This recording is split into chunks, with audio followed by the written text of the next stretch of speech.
Good evening, everybody. Welcome to the Smoke Pit, hosted by 5051 veterans. I'm your host this evening, John Moses, also known as somewhat good looking and relatively funny, to discuss the experience of volunteers in those last days in the War of Afghanistan, an important discussion to have with the veterans of the war. Joining us this evening are Carl Abel, if you want to pop in there, Brian Winters, and Kate Kovarvik. Give me 1 second. Let me share a screen. Bam, bam. All right. And Kate Kovarvik. And so while you may not need any introduction to Carl and Brian, who are quite famous in the 5051 world, Kate Kovarvik is an attorney at law that previously worked at the VA as a lawyer and a judge, adjudicating cases for veterans like myself, and who did excellent work there and now is in private practice. And as it relates to this, she was also the director of resiliency for Afghan evac during the years after Afghan evac, when Kate, I think you will agree, was surely a busy time for resiliency work. Absolutely was. So if you are watching and interested, and we appreciate you being here tonight, please like, subscribe, click the button wherever it is to support the work 5051 veterans have been doing and all of the effort they've put into these live streams to keep people informed about the opinions and the thoughts of the veterans that you've supported for so long. All right. So today we're going to discuss something that I've named 17 Days. And just to give you a little bit of background, I'm a Sergeant First Class retired, deployed to Afghanistan in 2011 and 2012, and I had the real opportunity to be deployed to the embassy in Kabul. And what most people don't realize about embassy service is that you are surrounded by people of that country. There are just not enough Americans, it's too expensive, and you end up being surrounded by and a part of that community and culture of people that want to work really hard to become Americans and live that American dream. On August 15th, 2021, this 17 days started. And I think it's important to note here that it was a surprise to a lot of people. A lot of veterans had kind of moved on, weren't really paying attention, myself included. And what we're going to do today is go over some of those. It is very much based on a volunteer and family view. I am not the president, I am not the Congress. I am just somebody that was swept up with a bunch of his other friends into this world of helping Afghans move from Afghanistan to the United States and the continued work of the years after that we've done. So I want to set some ground rules here, some just a little bit of groundwork here.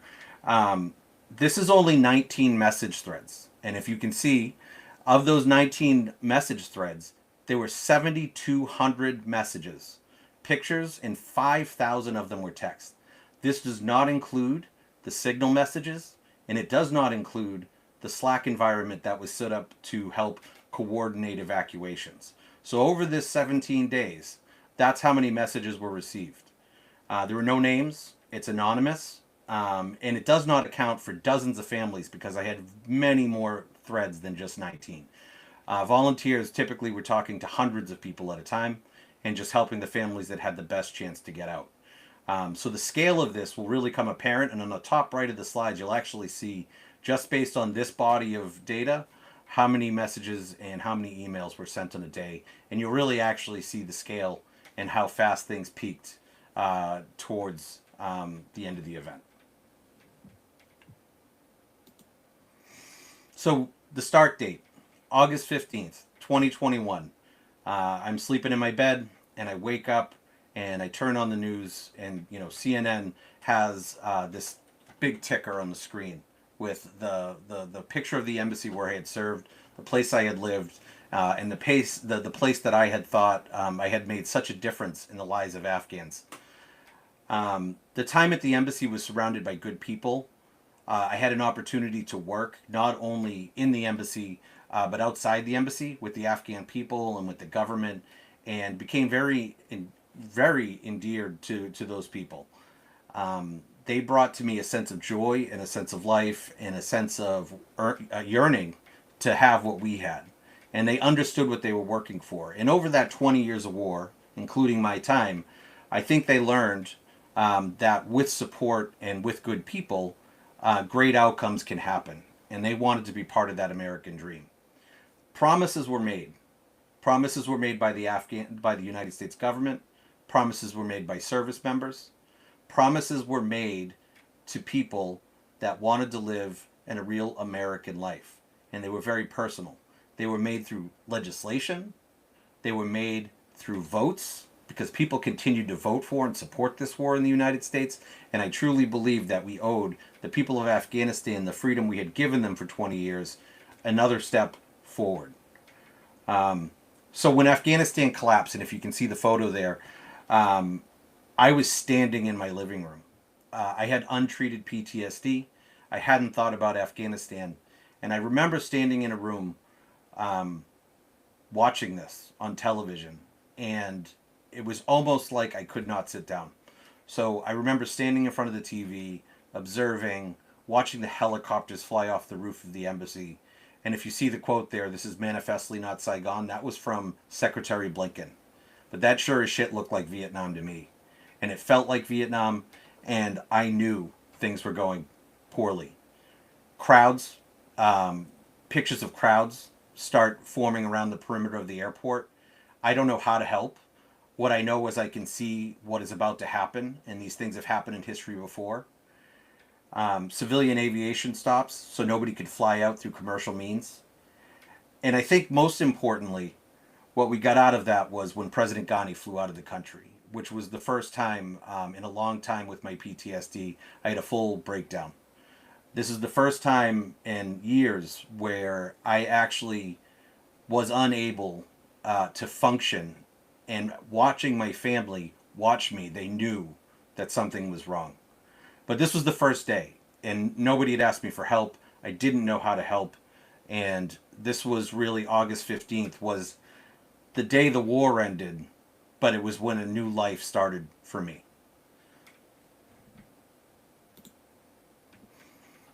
I'm just going to give you a second to read this.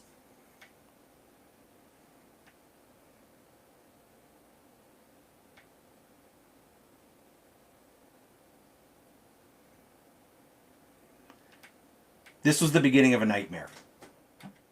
This was the beginning when Anthony Blinken, and things started really happening. Day 2.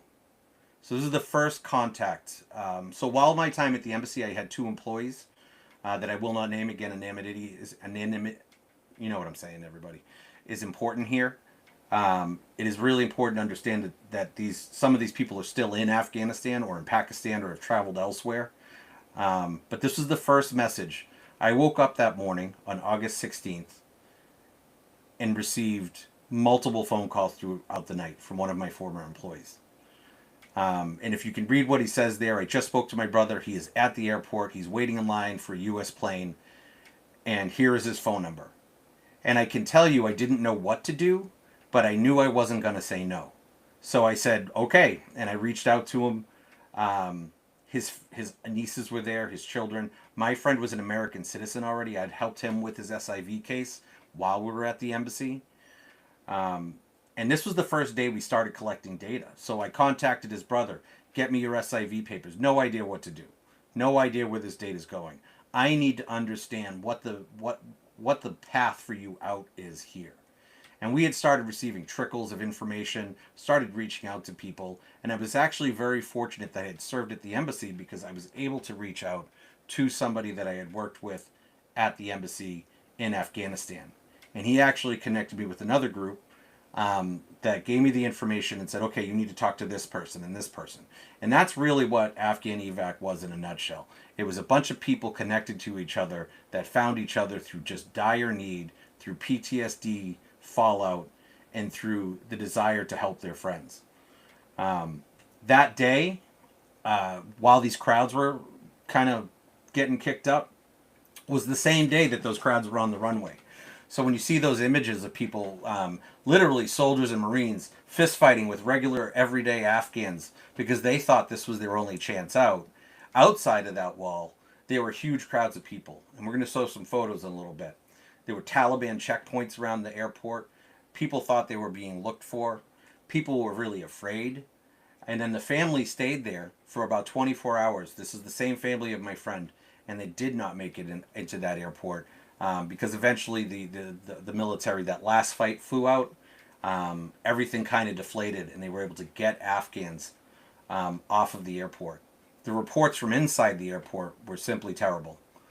There were things that Americans couldn't do, but Afghan operators and soldiers essentially had to fight their own countrymen to clear the runway to save over 100,000 people. And imagine making that decision.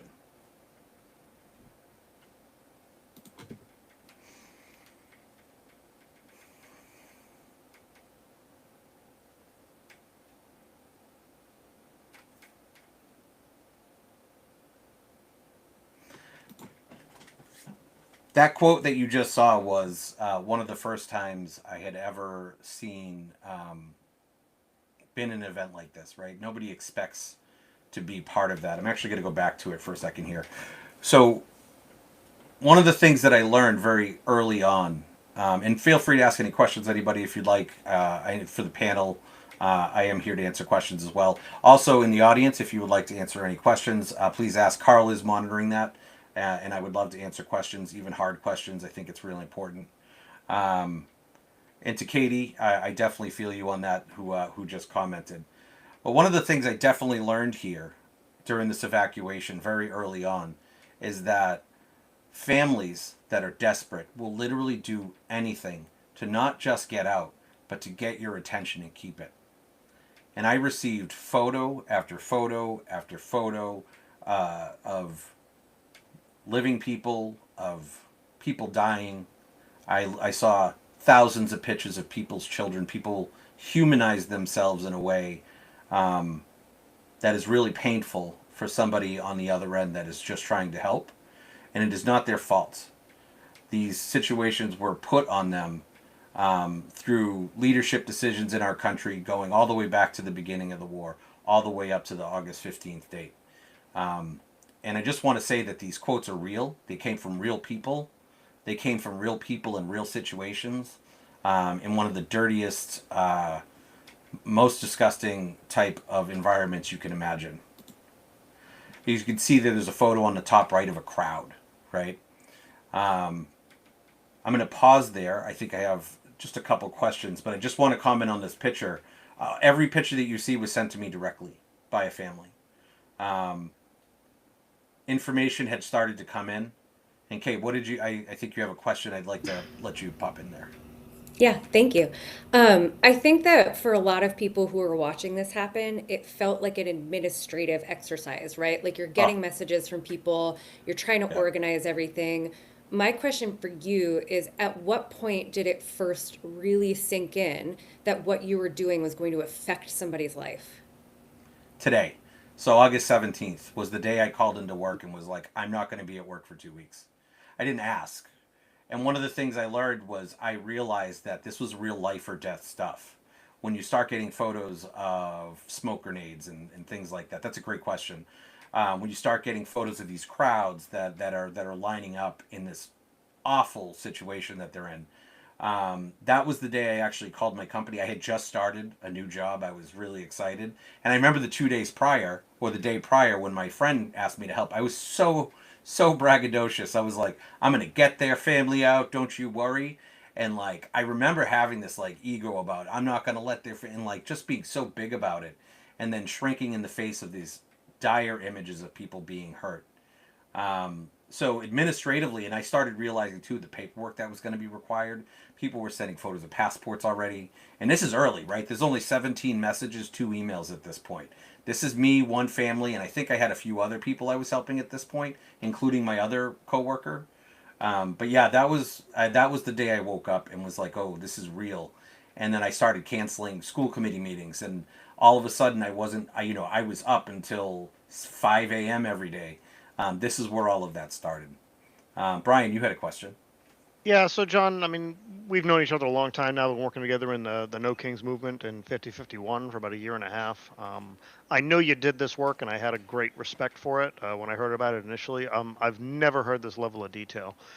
So I guess, like, I am curious in a potentially macabre way about, like, you talking about PTSD, like, being triggered, like, Mm-hmm. basically as soon as you got the first message.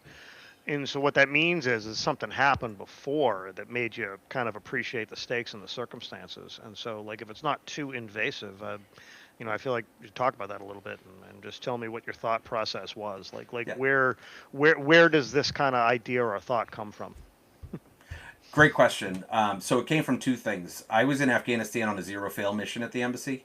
So it sounds great. I mean, it was great. I'm not gonna lie. Living on an embassy is pretty different from what I had experienced in other deployments. However, I think one thing that was important for that particular mission, it was a zero fail mission. So we had a countrywide responsibility for logistics. So that means working with the Afghan government, working with a very corrupt Afghan government that wanted, maybe the government wanted one thing, but everybody in between wanted a bribe, right? We're not allowed to pay bribes. Another part of that was the incredibly high pressure and the fact that I was constantly outside the wire. Um, Originally starting out in uniform, with all the stuff, the PLB, and it actually got a little squirrely towards the middle of that tour. That's when a lot of the 2011, 12 was the blue on green stuff. So blue on green, for people not in the military, it's your allies attacking Americans. And so a bunch of people had been murdered in the buildings I work in, Americans. So, an Afghan police officer walked in, killed two officers in office. So we started wearing civilian clothes. But myself and my interpreters were all over that country. We flew to places because people would hold up cargo. I have a memory of going out and I don't know why I'm laughing, but it's a little macabre, like you said. Um, Actually threatening a guy at a gate who was holding up like thousands of containers, trying to get like some stupid $100 bribe. And essentially, we told him, if you don't release all of these containers, we're going to tell the local warlord lord that you're holding up all of his shipments, and we're going to send armor to the border. And by the way, the cargo did get released. But there was a lot of that. We were out alone. We were out on the road. It was just me and my interpreter a lot of times. I didn't have guardian angels, which was the thing that happened after the murders. And I think the second part of that is again that connection. Like I had an opportunity every single day to be around Afghans, and I cared about them, and I cared about how much they loved the idea of freedom, and I loved the idea of how much people had grown. So when things collapsed, the PTSD was really gnarly. It was an immediate bottom out.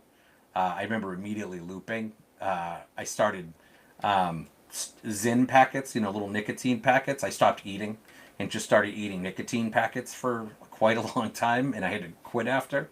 But it's a great question, and I think if you looked at the group as a whole of all these volunteers, a lot of us were really suffering from a real spiral from the PTSD. Great question.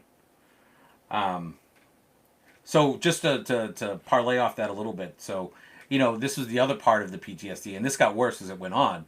Is right, we were getting real intelligence now at this point. So in about a day, you'll see that the Slack channel started standing up. So these Slack channels started standing up, and we're starting to get information about Taliban hunting people down. At one point during the evacuation, they had went in and like kidnapped a bunch of women from a college, like some all women's school. So we're telling people you need to delete your English messages. You can't be using WhatsApp, which by the way we used WhatsApp throughout because it was the only tool that really worked. And then we started opening. This is really what became important, though. People were coming to us, and then these groups were connecting, both on the family side and the volunteer side. And what's really important here is all of a sudden you weren't alone, right? So as we go through this, I'll talk about this. There was many times where like one person was completely broken down and crying, and the other person was like, "Hey, man, I got you. We're just gonna keep working this problem." This is where we started to learn, just focusing on that last comment. And then I think Kate had a quick question there. But like, this is where I started figuring out, and a lot of my military service came in because there's a lot of paperwork in the military. Okay, we need proof of life photos, right? So we were doing like real world stuff all of a sudden. You're like, I need a proof of life photo. I need your passports. I need copies of this. I need copies of your certificates. I need. And we would bundle these things together and then present them in a way to somebody to try to open a goddamn gate. And that's kind of where we were. And I'll pause there, Kate.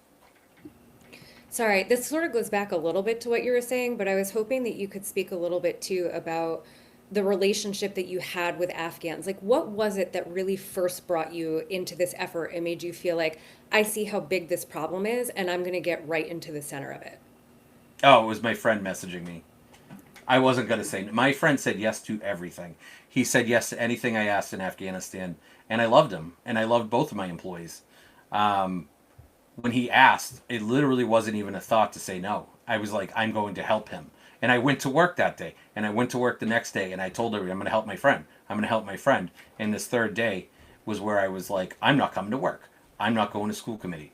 I'm going to sleep on the floor because I have stayed up all night to try to help this friend and get them out of this goddamn place. It was not acceptable to me to let my friend's family, and then as the families grew and I got to help other people, it was not an acceptable outcome to have these families live under the reign of the Taliban, which, by the way, years later has been vetted pretty well, and I am glad that those families got outdid. All right. So this is an important moment. We were told there were about 11,000 American citizens in Afghanistan at this point. Um, you know, somebody asked me the question recently, like, why did we do the things we did? And I don't have an answer for that. Like, why did the government handle the way? Why did we open Bagram? Like, why didn't we do it this way? Like, here's what I can tell you from the ground and what I learned over the 2 weeks of this action. We had months that we knew the Taliban were coming. We literally had months. And during that time, there was an offer from the U.S. government to the president of Afghanistan to go out and reach out to American citizens to start evacuating them. And President Ghani, who, by the way, that coward who flew out on the plane, leaving his people behind, essentially told the U.S. government, don't worry, we got it. Taliban are never going to make it into Afghanistan. And essentially just bullshitted it. And so my answer to that is I can't answer why Bagram wasn't open. What I can tell you is the government had months more than they used. Had we got these Americans out, and I don't know what the actual final tally was, we did get a lot of Americans out. My group focused on SIV and green card holders, but it's really important to note that there were opportunities. Now, this does not mean that I'm putting all the blame on the last administration. Our government, and I refuse to bow to the fact that this is one administration's fault. The American people, this is an American war. After 9/11, we went to Afghanistan. We continued to go to war. Mistakes were made from Bush era, through the Obama era, through Trump 1, and through the Biden era that led to this. And so one of the things that I have that's really important to me about the evacuation of Afghanistan, this was an American action. And I don't want to blame particular politicians when Americans voted for things. And Americans voted for the SIV program and this and that. This was an American war. It was an American action. And it landed on, in a lot of cases, volunteers to solve America's problem. But boy, did we step up. So these 11,000 now, most American citizens have got out that wanted to get out. But we'll talk about some stories where American citizens weren't at the right place at the right time. Checking for hand raises. So I want to focus first on that picture on the top right.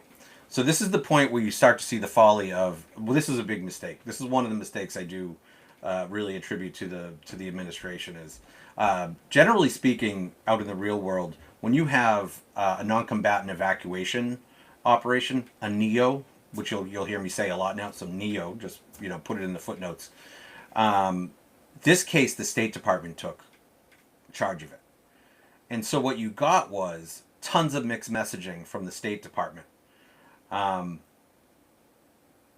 of those things that happened was that visa you see in the top right. So all of a sudden I get a little visa and I'm like, ooh, I got a visa. Like, I can get these to Afghans. That visa was absolute bullshit.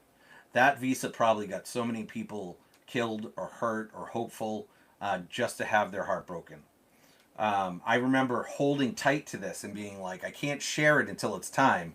But again, if you've been to Afghanistan, one of the things is smartphones exist and everybody wants their family out. So as soon as one Afghan got it, it went to everyone. And then the State Department immediately realized that it was no good. During that same time, they were trying to figure out how to control the gates. Again, they pushed all the people outside of the gate. Um, we were hearing that State Department was processing documents. We later found out that this was not necessarily true. And this is where information started really coming up. This is where the Slack channels started to form. I don't know who the hero was. I cannot remember, and those Slack channels are all gone. I'm not talking about a channel. I am talking about a multi-level command structure with, again, for the military people, S1, S2, S3, like all of the things with all the gate conditions. We had an entire map section. We had people working on intelligence that were assisting not just us, but Afghans to get out. But at this point, this is still a people game, right? So we had another family now at this point, and they had been standing out since 2 p.m. the previous day, and they didn't make it out. And so essentially, we had these different gates. We had some maps. We'd figured out, where Abbey Gate is, where Westgate is, and this is us building up knowledge to be able to pass on to those people. And so at this point, in the end of this day, we still hadn't gotten anybody out.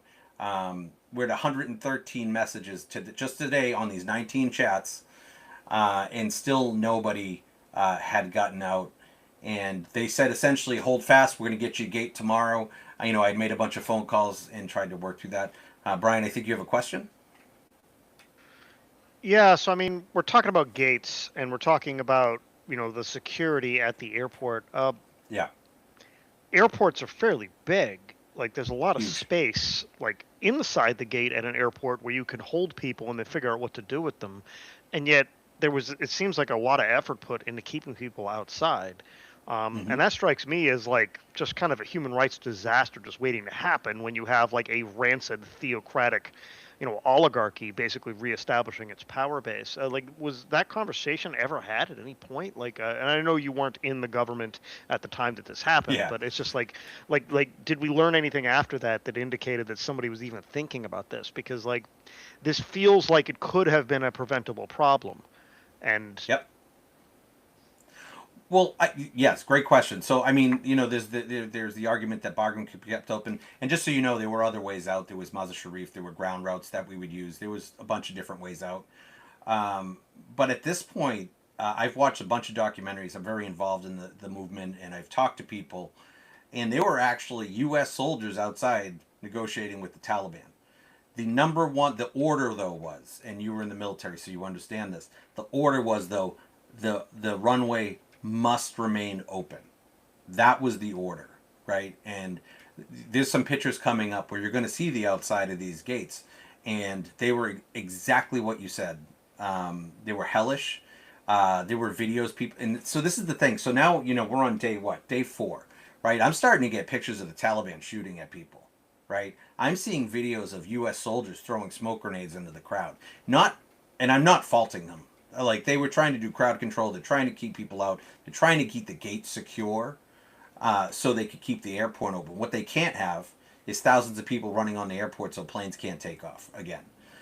So I think by the nature of the emergency, and again, this points back to maybe we should have been working on this months before, but the nature of the emergency made it so that the number one priority was keeping the runway open. But everybody was doing everything they could to work with the Taliban, and essentially, like, while we still had equipment in country, to keep the Taliban relatively well behaved.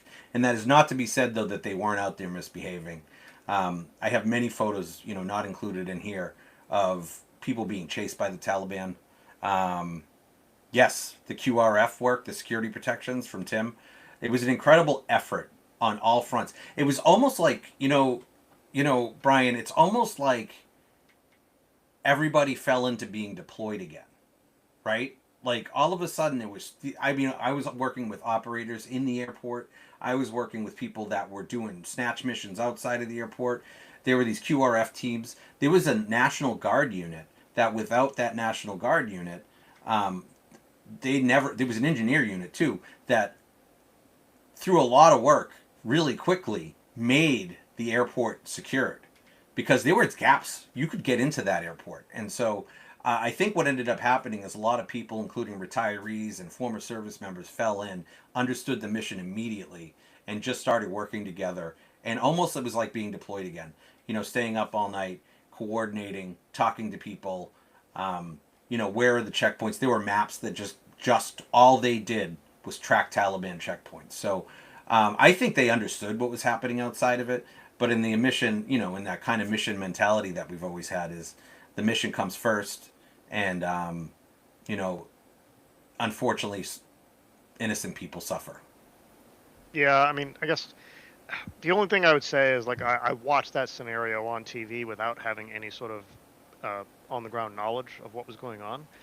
And Hmm. I'm thinking to myself, why aren't we pulling the people like inside the walls and securing them from the Taliban, even if they don't make it onto a plane? We Yeah. should have the resources in place to do that. Like I don't fault the soldiers because they're just trying to keep things from exploding.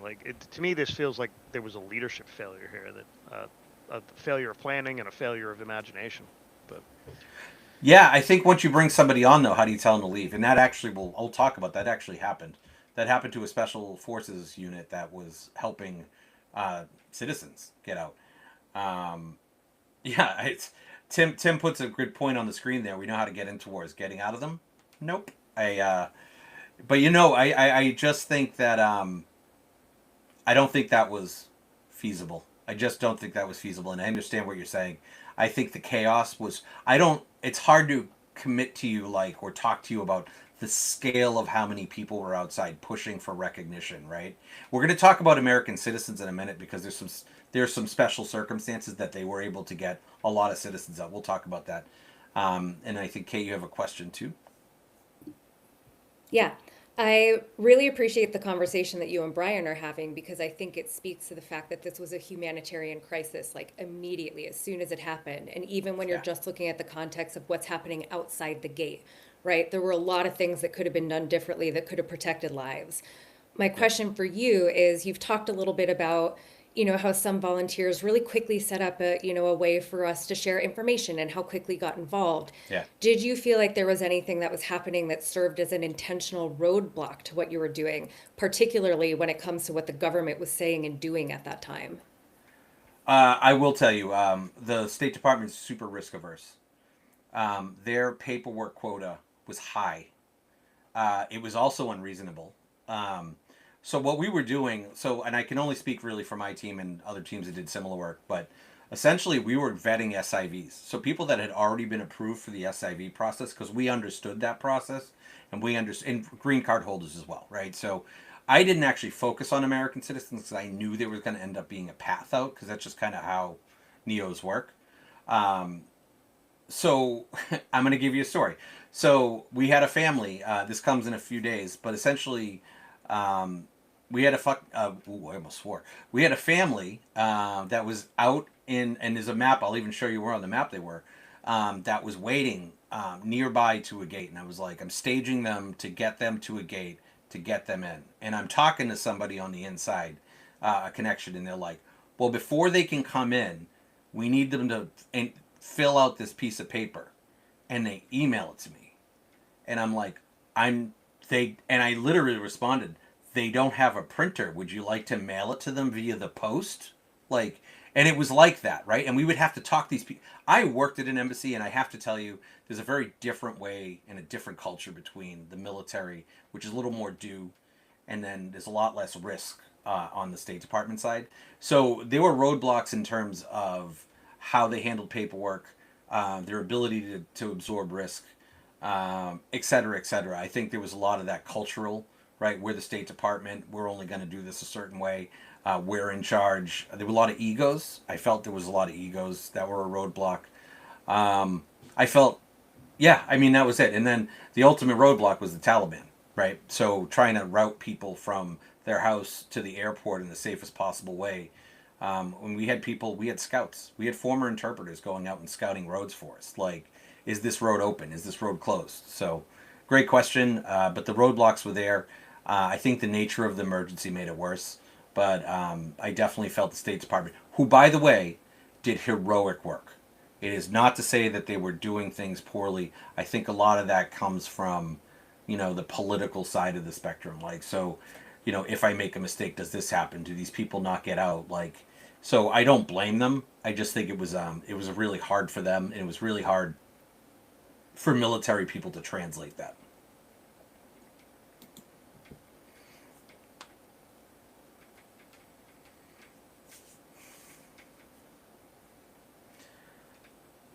So this is a special family for me. And I'm gonna tell a quick story. So this family came to me, and this is where the team really started to form. We're called the EVAC Fellows. That's what our name ended up being pretty soon after today. So we're on August 18th. This was an interpreter who had worked for a friend of mine that I had served with in the Army. And when she found out that I was helping some families, and by the way, that first family I helped ended up banding together with a bunch of other families, so it became a 4-family block, which is end up that's how we started putting people together. But this particular family was really difficult. So this guy was an interpreter down in southern part of Afghanistan, very dangerous place. Did multiple tours and served with somebody that I care about now very much. And she came to me and said, "I need help with my friend." And then her friend was like, "I need help with my friend." And another woman was like, "I need it." All the same guy. He's a U.S. citizen, an Afghan American, who, when Afghanistan started collapsing, immediately jumped on a plane with his magical blue passport, which was really magic at that point. Got all the way to Turkey when those civilian flights shut down. His mother, his wife, brothers, sisters, his entire world was outside of Kabul airport trying to find a way to get in. And, not only did he say this, but he also said that I was really proud, and I have this quote here. I was really proud that I served as an interpreter to my birth country and to the United States of America. And to think about your family dying for your service is really difficult. And not only that, but he was a really hard case and a hard person. He was despondent. He was apoplectic. He did not accept the fact that we were going to be able to get his family out, understandably. But I'll tell you what, we did. And it's one of the best things that ever happened. It was one of our biggest success stories of the whole thing. But at this point on August 18th, we had no answers. So, Kate. I just know that there's a lot of good personal touches and a lot of the work that people did. And so you mentioned that the group that you formed was called EVAC Fellows. And I'm just wondering where that name comes from. Yeah, so right around this same time frame, our group really gelled together. So another member that we ended up joining with, and look, and I'll just be very honest with the audience, it's very difficult to remember exactly what day somebody showed up, but it's right around here where we started working with another family of green card holders. So we had those two people I had mentioned that had helped get this Afghan American kind of onboarded, and they became part of the team. They could have just handed this off and said, "I need you to do it," but they were like, "No, we're all in for our interpreter," right? Because they love them. And the next person that came in, and by the way, these are all super smart people. They're way smarter than me, right? And so the next person that comes in, we start running into each other in chats, and I would be like, a lot of people were unreliable, and in an event like this, what you need is people that are fucking reliable. And so I'd be like, "Hey, can you get me a vehicle to go to this house to pick up this person?" And that vehicle always fucking showed up. And so she would ask me for things. And so, we get this group of people together that are all super reliable. We have military people. She had a diplomatic background. We had one of the military people was in Hawaii, so it would kind of help with time changes and having better shift management because we were all exhausted from staying up all night every night. I used to sleep with my phone on my chest, but the story is essentially we were all sitting around and they're wicked smart and they're like, "Oh, I did this fellowship and I did the Stuff and Fluff fellowship," which is super impressive because I did not know what a fellowship was and was like, "That sounds super cool." And I was like, "Well, you know what? Then we're just going to be the EVAC Fellows."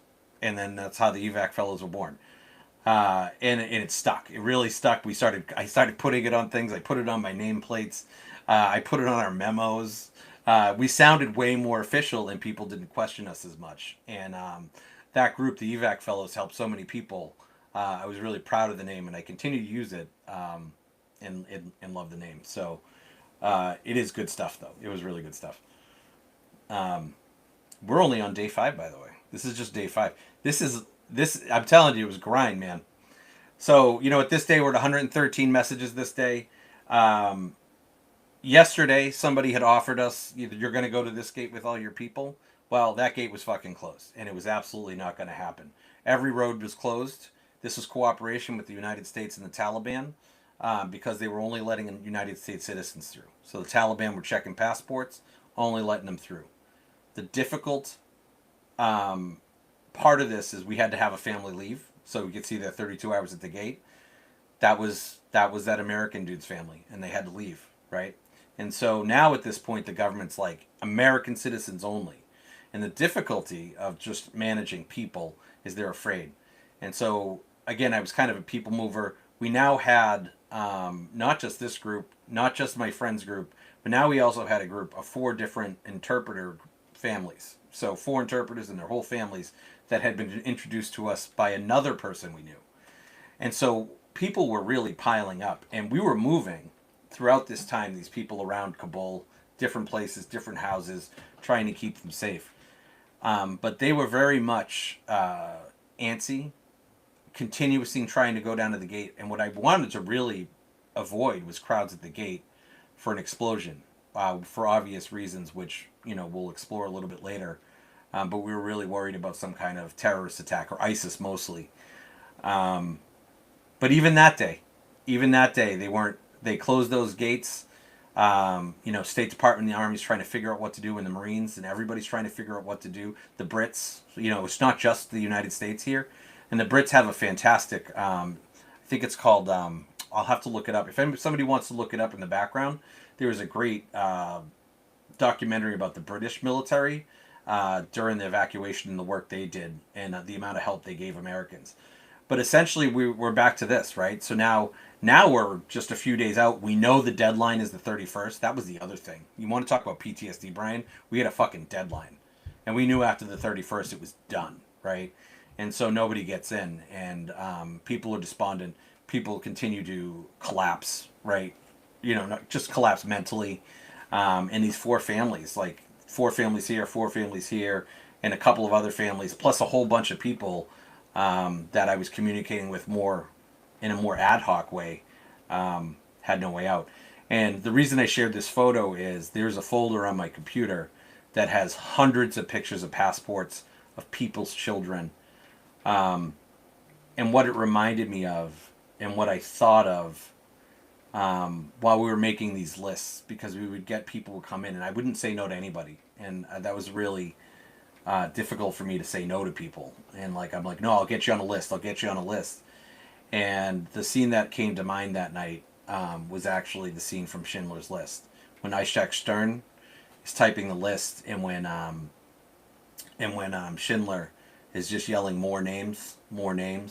That was us, and I realized that that's what we were doing. And Kate, that question you asked earlier, that compounded it, right? Where you're like, holy fuck, these are real names, and they're not just names and faces. They're like real human beings that have a future, and like every name we get on a list and get out has a chance to do something else.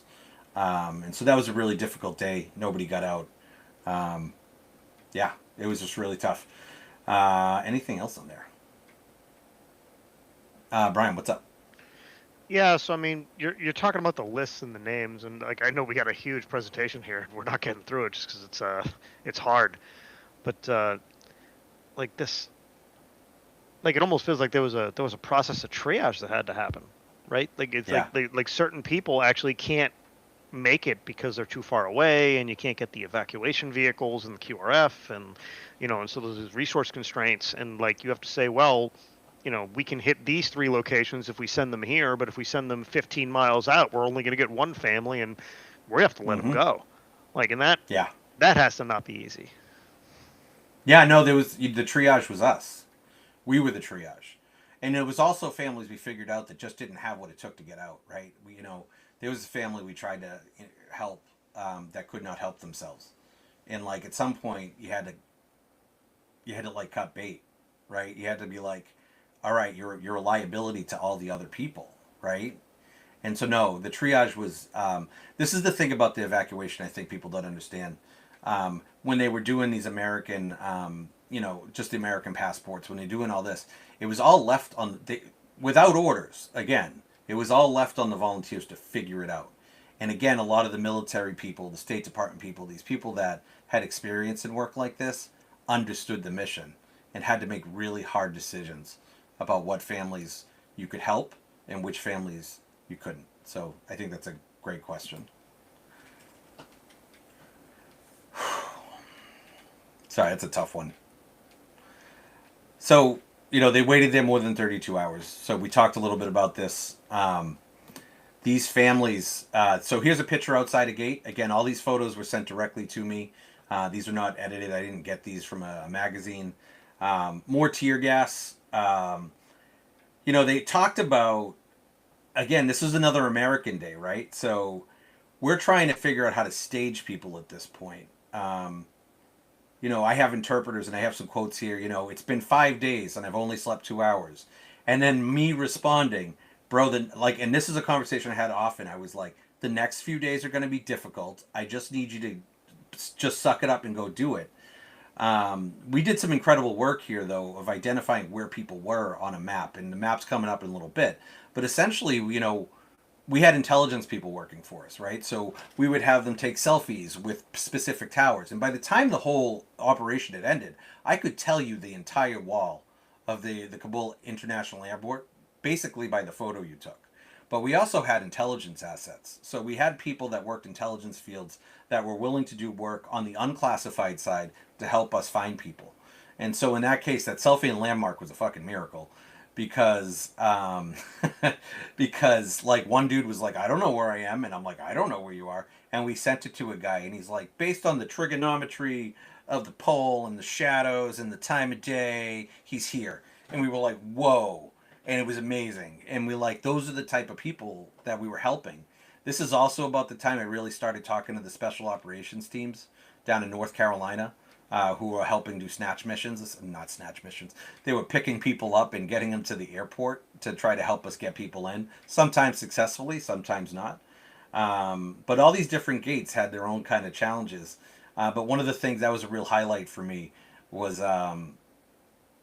really being able to find people and deliver maps back to them to show them where to go. We had hundreds of maps. We had, some of those maps are still up there on the internet. You can go look them up. They were Taliban, like I said, checkpoint maps and this kind of map and that kind of map. Some of them were hand-drawn maps. And this is actually where I started reaching out to an incredible organization called No One Left Behind to try to help us charter flights. So the other thing was, how do you get somebody on a manifest to get on a plane?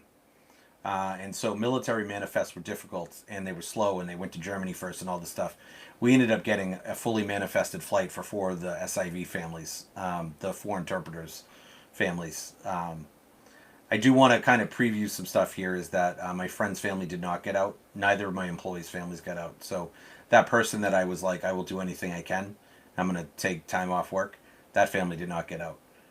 But this is really where the work started to come together. So, 357 messages on this day, 6 emails just in WhatsApp and just regular email. I'd been emailing at this point people like my congresswoman, asking them to write letters. My Congresswoman Trahan from Massachusetts, did an incredible job with her office and giving me staff and help.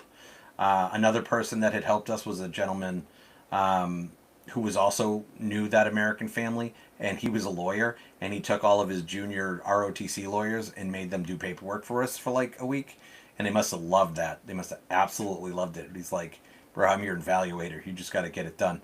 So this is actually where I felt we started becoming a machine.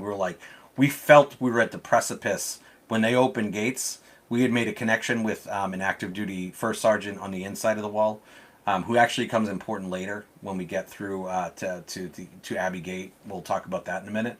But this is really where evac fellows started becoming a machine with the right connections, with the right knowledge to be able to move people. Oh, this is a heartbreaker. So that American man cried a lot. He was upset a lot. We would take turns helping him at night and calling him, and he would just cry into his phone. and just beg and beg to save his family. And sometimes we would respond with kindness. This is one of those, right? Like, I wish you knew how many people are trying to fucking help you, bro. Like, there's so many people here. And I remember having this conversation with him as he's weeping, just absolutely weeping and convinced that they're never getting out. And I said, and without saying their names, this person is not going to let your family fucking stay there. I'm not going to let your family fucking stay there. Blah, and then just through the list. And I was really happy that we got this family out because, again, these are now promises you're making that you have to uphold. Kate? So much of what you were doing at that time, I think we're talking about organization and how we're going to execute something. But I think Yep. that this quote in particular speaks to another very big part of what the work was. Can you talk a little bit about what it was like to have to also manage people? And there's fear and there's a lack of safety. And for the volunteers, I think there was a lot of chaos. So how much of the work in those early days do you think was just about managing how people were feeling in that environment?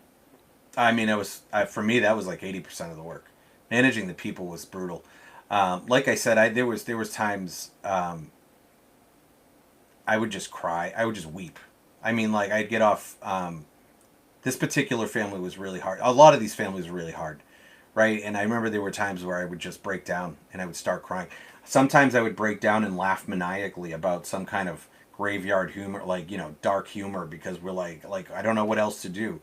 Some of my worst slash best memories with the evac fellows was really around these really hard moments where we were just holding each other up long enough to get back on the bike, pedal it and just start pedaling again. But it was a lot. It was a lot of. I have kids. I have kids, and we know what the Taliban does with kids, and we know what they do to young girls, and we know what they do to women, and we know what they do to just young men. We know what they do, and so do the Afghans. And a lot of these Afghans knew the end date was August 31st, and it was a lot. It was really. I just remember breaking down a lot, and I remember being really spun up, and just being so emotional that I couldn't really. It was so hard to focus on because we were so busy. But I remember so many times just desperately wanting fucking resolution, right? Like I needed some good news. And at this point, we haven't really gotten any people out, right? So we feel good, right? We feel like we're doing the right things, but at this point, we haven't got anything out. And a lot of these people are convinced they're never getting out. And a lot of these people, like now at this point, I'm attached to them, right? These are my friends now, and we're doing everything we can to keep them alive. So I think how I handled it was I stuffed it deep down inside and just covered it up with some other kind of emotion, which came out later, which is a later part of the presentation. But good question though, and this is not unique to me. Like I'm not asking for sympathy or empathy. I think this is anybody that goes through this. I imagine there's this Japanese dude that in World War II he was a Japanese ambassador who literally was signing visas for Jewish people on the way out. I imagine he felt the same way. I imagine when any kind of refugee crisis and somebody helps somebody who's desperate and willing to do anything to survive.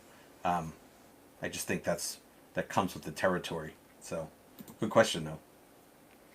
So here we are, citizens only flying still, stress level super high. So what we're doing here is working back channels, right? So we're hearing about deaths at gates. The Taliban, I think we ended up determining that they did kill a couple people. At this point, I think I was seeing videos of, more and more videos are coming out, more and more pictures were coming out. We're seeing the Taliban beat the shit out of people. They're shooting at people. They're particularly violent against women. We ended up trying to send a family to the gate, and it didn't work out. And then there was also a helicopter mission. So essentially, this is a really high stress day on August 21st. So we're day 7 in, still haven't got anybody out, still American citizens, and we're still trying to just do the work to keep them safe and keep them calm. At this point, my SIVs families were moving house to house. They were staying in different houses every night. My friend's family is out closer to the airport.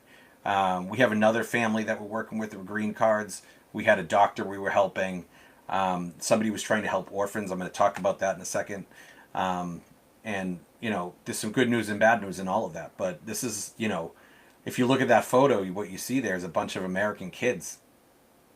I left Afghanistan in 2011 and 2012. This happened when I was like 40 something years old and already retired. I retired in 2019. I'd really moved on from this life. And these kids are now making life and death decisions on who I'm going to let through that gate and who I'm not, right? Or, right, for their own safety and for the safety of the mission. But this is where we were. So August 21st, nobody moves. So this is tough. So our friend, the American citizen in Turkey, who stayed in Turkey the entire time, he's actually very successful and I love him to death. Actually, I believe, Kate, you've met him down in Virginia. We had lunch at a Mexican restaurant and he wouldn't eat. So you met his kids, actually. So he's got a bunch of American kids now. One American kid? He's got an American kid. But most of his family was women. And he had a really hard time because the women had a hard time. One of the things I've also learned, when people are desperate, they don't care if you're a man or a woman. They're going to stomp on you and they're going to use their strength. And there are people that are desperate that will do anything to leave. In this particular group, had an elderly woman, had the wife, and a couple of brothers who did the best they could, but they were younger, right? And it was the woman that actually ended up saving this family. And I don't think I get into it too much on this one, but at the end of the day, it was a Marine that saved this family by being a little bit patient and a little bit motivating, because Marines are fucking motivating to the volunteers. But we had to see the photos, right? So I had to send photos of things about what gates to go to. They would send us photos about what was happening, and it was just really difficult. And the men were just pushing them out of the way, very much like modern America, right? Just men getting in fucking people's shit. Anyway, I'm angry about something else now. All right, so this is a kind of a day. So this is one of those days. So you'll notice I have a certificate of appreciation. Every single Afghan that we talked to provided every single piece of paper they ever fucking owned, and we had it all in folders and organized. This is before AI too, by the way. If I had AI, I probably would have been twice as effective. Those aren't the tools we had. We had spreadsheets, mostly shitty Google spreadsheets. We had folders. And we had just a lot of people in hand, like hand jamming stuff. So there was one gate that was calling names, but they only would take SIV approved. So we ended up at that point working with No One Left Behind to start building manifests, real manifests. Like we knew that if we could get them on an approved manifest, we had an actual exit out. So people were making things like, so there was a lot of action that would come out of like the State Department or whatever, or from different units in the military that were doing probably a little bit extra, but holding up signs, Operation Stuff and Fluff, like this was a really tough time too, and I think we actually get somebody through the next day. So at this point we're really just trying to figure out the handoff. We also had that active duty first sergeant on the other side coordinating with us. How are we going to get people through? How am I going to get people to display who they are and stuff like that? And this is one of those things where, like, that night I think we tried to get somebody out, and the signal was a cell phone with a yellow screen, right? Can you imagine when they said, "Show me your phones"?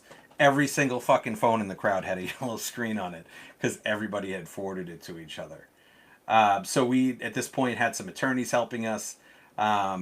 But we did not get anybody out, so we had multiple families waiting near that gate because we kind of knew, like, when the citizens' time was going to end, and they were going to start allowing other people.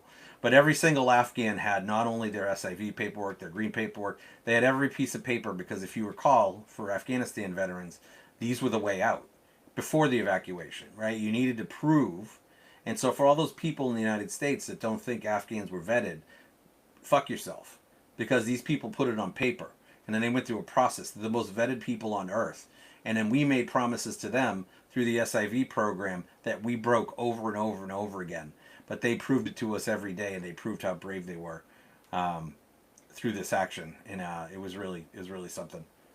Oh, I should have changed the caption, but whatever.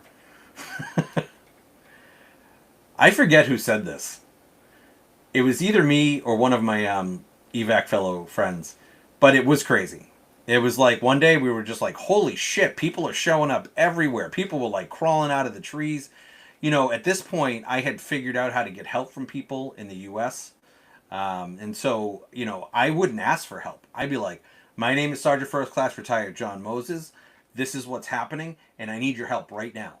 And people will be like, how do I help? Because they just didn't know how to handle somebody like so desperate that that's all they would say.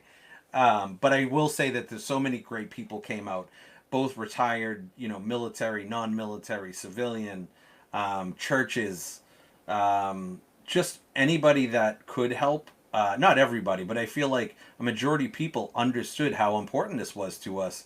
Although many have forgot by now, you know, in the past 5 years, why this war was important, and that we didn't go to war with Afghans, and that it was veterans that were doing this. Joe Biden, the president, did not invite Afghans to the United States. It was Americans and American service members. And so when these people came out, I was really proud, and I was really proud to be a part, not just of evac fellows, but of the entire movement. It was one of the best things I ever did. And this is before we even got a family out.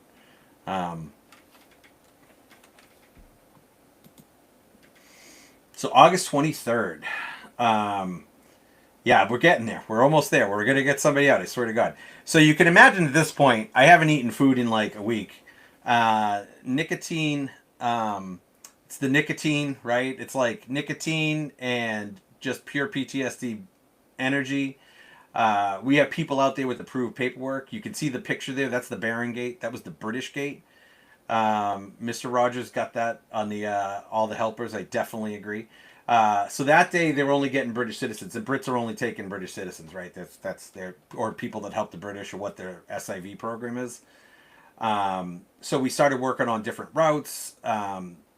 So we actually got 4 approved families. So we actually got 8 families approved for for task force flights. So these are guaranteed flights to another country to get them out. This was also the time, again, we didn't get anybody out this day, but I remember somebody saying, this could have been me, it could have been somebody else on the team. Somebody actually said to me, I'm going to fail all of these people I'm helping. And oh no, this is me. I know I said this because this is something I say. But I also replied, but I'm just going to keep rolling the fucking rock up the hill. Like Task Force Sisyphus. We're just going to keep trying, right? Look at the count of messages on that day. 737 messages, 17 emails, just WhatsApp and email, right? This does not count the Slack or anything else. This was also the day that I emailed the senator for help and said, I'm Sergeant First Class Retired John Moses. This is what's happening. Da da da da. I need your help. And she had a fucking intern call me, and I will never forgive that senator. I mean, I will, but I think at the time I was like, did you just have, she called and I was like, listen, no offense, but like, what's your seniority level? And she was like, I'm an intern. And I'm like, you're not the person that can help me. And I was really upset. And at that point I was desperate, right? So I was probably not super kind. And to that intern, if you watch this, I don't apologize. So.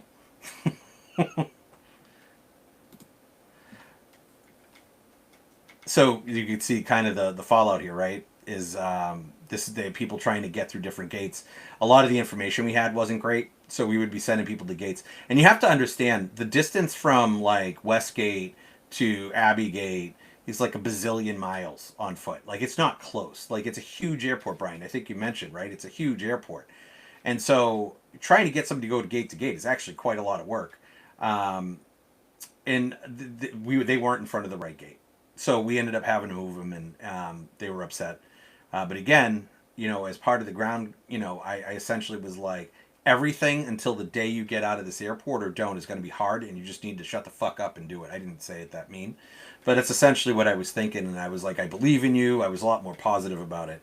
But this is the stuff we dealt with. You'd send somebody somewhere, State Department would give you information, you'd hear a rumor, whatever, and you'd have to process all those, Brian, right? And you'd have to process all this data fast and make decisions without much help.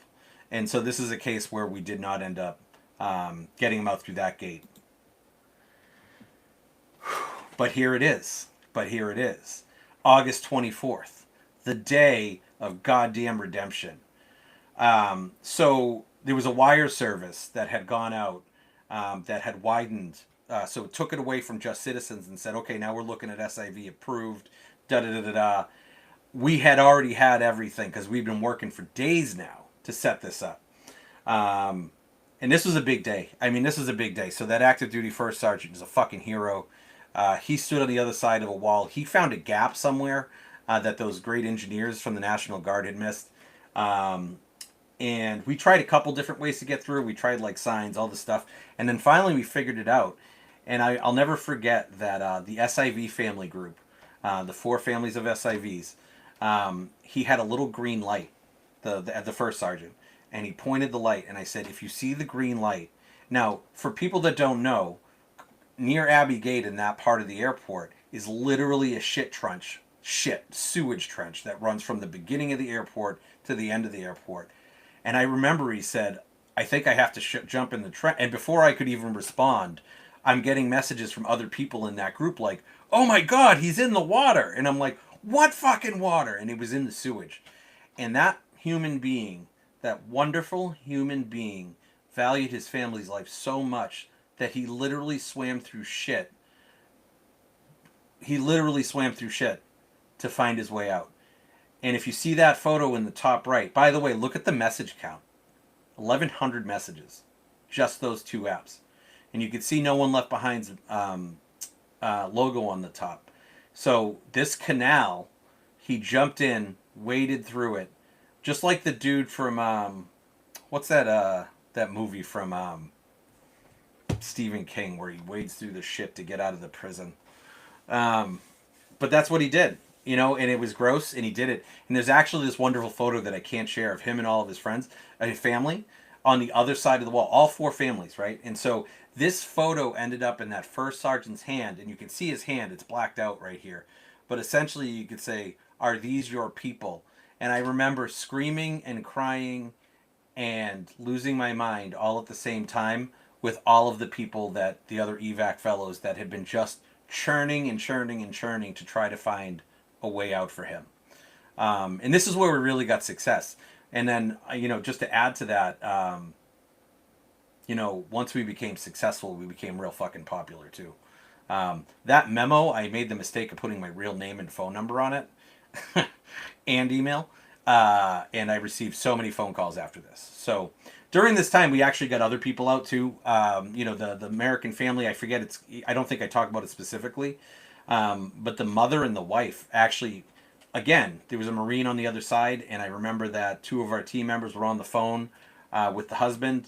And they were like, they're about to close the gate in 5 minutes. And this Marine was like yelling them through. And they were yelling in the phone, get them through the fucking gate. They have to push or they're never getting out. Those families got out. We had the doctor get out, I think, in these few days. And we were just rolling on all cylinders. At this point, my friend, for early in the story, the first guy that messaged me, and my other friend's family, and another friend that worked with me at the embassy, had not gotten out. And unfortunately, there was just not enough time.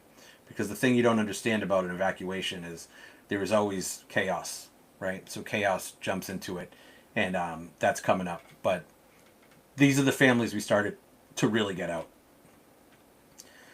And so this was a coordinator, somebody from No One Left Behind. And yeah, I think it was No One Left Behind. But essentially the manifest was like, get them in the gate, and then they have something to point to, something to point to say, hey, I belong here, right? And so, but I spoke to many people. Like I spoke to people behind the wall. That first sergeant we were talking to all the time. So they had people they could go to kind of make sure that they were okay. But these manifests really were like, if you actually look at this photo, the original manifest was on a spreadsheet. And I took No One Left Behind's logo and all the pictures and stuff in the signature blocks, and I made all that up just to make it look official. And that's what worked, right? And I was like, no, this memo looks like shit. Like, it's got to look like and I know Carl's in the background producing, but I'm a fucking retired E7, and I knew that paperwork, if it looks better, has a better chance of working, and I feel like I was right. So this was a tough day. So this is a day where we tried to use that same route, right? So you find these routes. At this point, a family of a man whose wife had died had 8 girls, an Afghan man, and he was part of this group too. Now at this point, we had added him to that other group with my friend's family, and we were trying all kinds of stuff, challenge responses, signs, same kind of thing. We ended up trying to help that family find that same first sergeant, and he couldn't find them. It was the opposite of what happened. Right, everything went right for one group of families, and this is an example where a family tried everything they could, and the handoff didn't happen. And I remember, so Brian, to your point, I'll let Brian answer a question here, ask a question, but just really quick, when we say we have to make decisions, that first sergeant on the other side was like, if you can't get him here, I have to take another family. And he took another family, which was the right thing to do, right? So this was a tough one, but we were, like it says, memos on a production line, right? Just cranking them out, cranking them out. We tried a bunch of times. Brian, what do you got? So, I mean, at this point, like, how many people are getting in the gate? Because it just feels like we're shuffling people around with like paperwork, and I don't blame the soldiers necessarily for this, but this feels like almost like death by bureaucracy. Yeah, that's what it felt like. And there's human lives on the line, and we can't do the thing because like we don't have the legal authority to do the thing. Like what was the holdup? Because this is kind of what I'm thinking about. Like, the American military has such enormous, overwhelming physical firepower. Like, there is literally no grid square on Earth that we could not obliterate to our contentment with a level of precision that we could literally draw a battle line and say, this is where the enemy is, this is where our friends are, and everybody on this side of the line is dead. And somehow we're not able to utilize that power to just keep these people alive.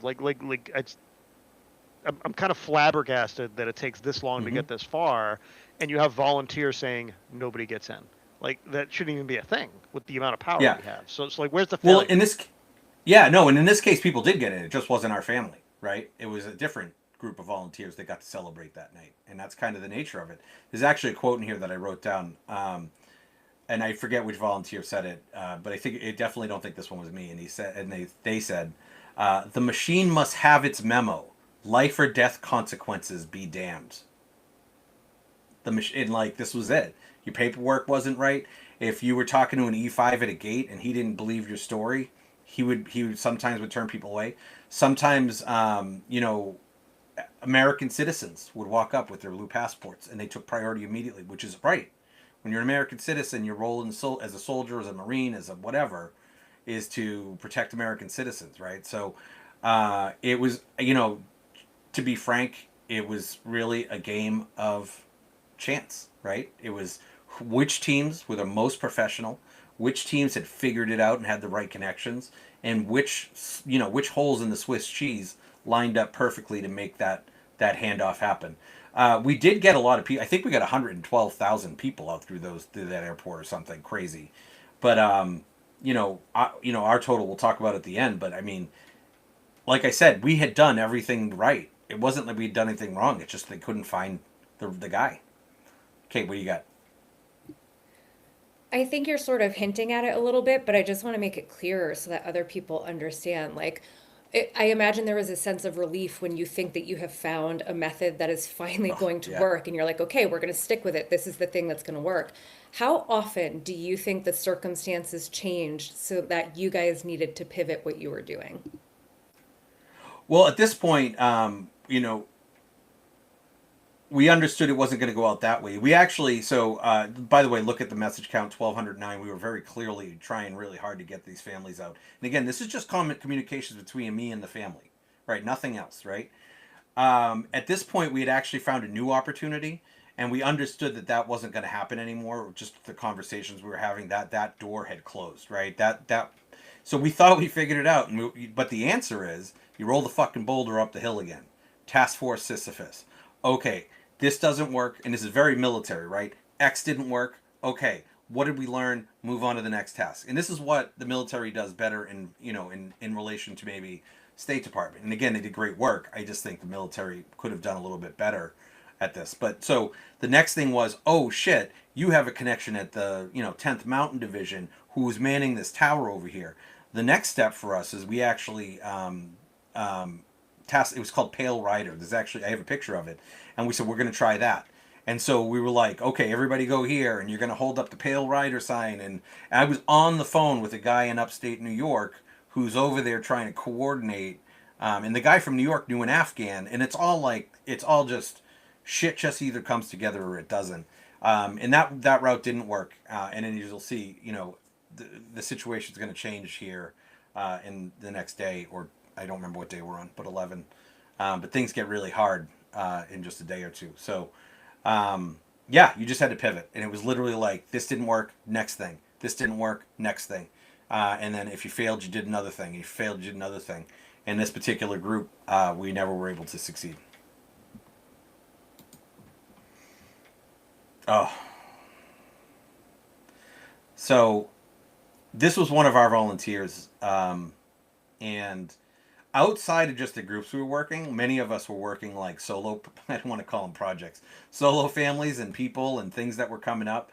This same volunteer, who's an amazing person, she was the reliable person, did get these 13 babies out. And like everybody like is just crying. That's me saying to somebody, I'm working with a woman who's like crying and working all the time, and she's been working on babies for a week, like me, frustrated with something, feeling empathy, which by the way, I'm really empathetic, right? So this particular volunteer I'm speaking about did amazing work. She fought really hard for gay Afghans because they had just started to like come out a little bit in Afghanistan, not greatly, but enough. So she took some really hard cases on her own, and she used her diplomatic experience to really like push people through. And I'm happy to say she got these 13 babies. But that's what it was like me being like, bro, I'm working with a woman that she's literally crying and working at the same time. Like, and I was too. So just to give you kind of a sense of like what it was like when you're in the shit with somebody. I mean, that's what it's like. So here it is, right? So there's the Pale Rider sign. So that actually happened the night before Abbey Gate. So I want to talk about Abbey Gate, and I think Abbey Gate is a really important topic. So the night before Abbey Gate, I had spoken on the phone to one of the sergeants. He was a male. I don't remember his name. To try to get these families in through the gate. And we had a really hard discussion, right? I was like, I was trying to bribe him. I was like, bro, you can come to Boston. I'll buy you beer. Like, I serve with these. And I didn't serve with them. I just knew that they were like SIVs, right? And I was like, oh, I serve with them on Jalalabad. I've never been to Jalalabad, right? I'm just saying anything I can. Because they have an approved memo. That's the thing. And I'm like, they're approved. I have a flight for them. Like, they can literally get in and get on a plane right now. This NCO, this young NCO, goes, talks to his LT, his lieutenant, and he denies, right? And so my families leave. And so I go to bed, right? And then I forget what time it is, but I go to bed, and all of a sudden my phone starts ringing. And my phone rang for 8 hours straight after Abbey Gate. Every person, every Afghan, everybody that I had been helping was calling. My phone was filled with pictures of casualties, dead bodies, mostly Afghans. I think 170 Afghans died. But I think it's important to talk about the 13. So there were 12 Marines and 1 soldier. That same first sergeant, that same fucking hero that helped our Afghans out, him and his medic were the first persons on the scene after Abbey Gate. One of the things I've heard, so 603 messages, 7 emails, a million phone calls. And but I think what people don't realize about those people at Abbey Gate, those incredible service members, I've often heard this trope about they died for nothing. And I think it's very important for the Marines and soldiers and people that support service members to understand they did not die for nothing. Those Marines throughout the evacuation, whenever they would see an Afghan American with a blue passport waving around in the crowd, they would form a perimeter, they would go out, and they would save that American fucking family. Those Marines and that soldier died doing the duty that they asked to do. And they did it exceptionally well and saved thousands of Americans. So anybody that tells you that those Marines and that soldier died for nothing don't know what they're talking about, because they were fucking heroes. And they deserve so much more than political talk after a war because they want to make it something that it isn't. So for the Marines that are watching, I've never really gotten to tell this story, but I want you to know that those Marines were honorable. They were doing what they signed up to do, and they executed it like fucking Marines. So, and I think it's important for people to know that. But what we also knew is the gate was closed, and it wasn't going to open again. So we knew this was the end of the evacuation. Turned out not to be true, but we, as far as we knew. So those Marines out there, Semper Fi, man, like those kids were something else, and they didn't deserve to die, but they died like fucking Marines. So brave, just brave fucking kids. So this is the route we were sending people, right to Abbey Gate. This is a map we used. One of the maps. See that big Taliban area? We used a bunch of different maps. It was really hard to know that not only was I not going to get the family out, it was really hard to see the photos. It was really hard that those service members had died. It was a hard day, and we were pretty deflated. But like literally, this is one of the maps. We're like, hey, go to this gate, and then that's what happens, right? And so that is the unknown and the chaos and the entropy and all of the things that happen during an evacuation. It was really brutal. It was really tough stuff. It took me a long time to not take responsibility for a lot of this stuff. So the day after Abbey Gate, so I find a green card holder, and I still think I can get people out, and I'm still going to try, and I'm still rolling the boulder uphill, and I ended up finding a bunch of green card holders who, just to be upfront, eventually did get out. So almost all these green card holders we're going to talk about now do get out eventually. But this particular green card holder was alone. She had flown back to Afghanistan to be with her mother because her mother was dying, and then everything collapsed. So I had been working. I actually was working with her a few days before this. I thought she died at Abbey Gate. She's somebody I had sent that map to. And then when after Abbey Gate, this is the message I get. And essentially like, if she didn't have her kids, her American children at home, she would have killed herself. Right. And like, so, people read this. This is hard stuff. It's hard as a fucking rock. And if this really, if you really see this or feel this, I hope you'll reach out or do mindfulness or just do something to understand that this family did get out. I did go meet them in California, met her kids, met her husband. She was also a hard case. I talked to her husband a lot, who was in California. Also a man that after Abbey Gate, he's like, can you get my wife out? And I said, I don't know. And I never regretted saying I don't know so much in my life because he broke down, right? And then, I mean, this is kind of the aftermath of Abbey Gate. So we lose these incredible service members, and then everybody's hopeless.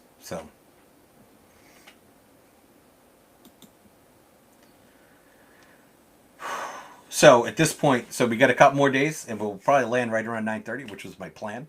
Everything's a plan for an E7. I end exactly when I want to. But and then we'll talk a little bit about moral injury with Kate.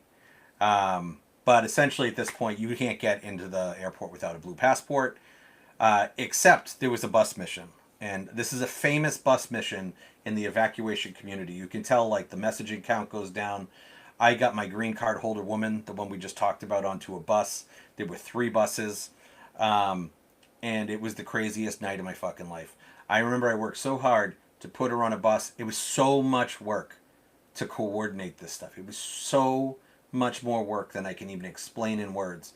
And I remember that night at like 2 a.m. she's like, I'm on the bus and I'm going to the airport, because it was green card holders and American citizens on a bus. And I go to sleep and I pass out. Okay? Pass out. And it was later than that, because I remember the sun was just coming up when she said I'm on the bus.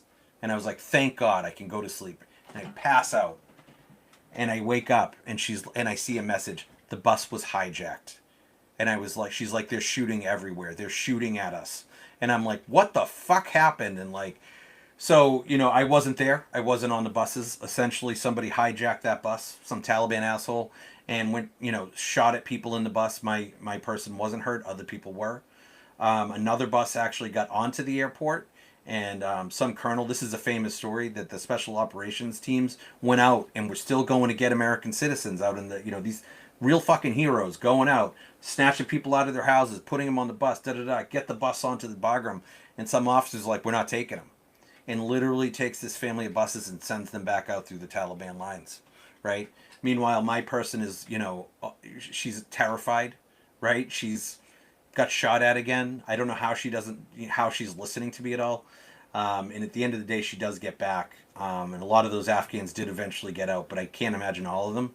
And I know how a lot of the people feel about that officer that did not allow American citizens to stay on the airport. It was really bad stuff. So the buses were wild.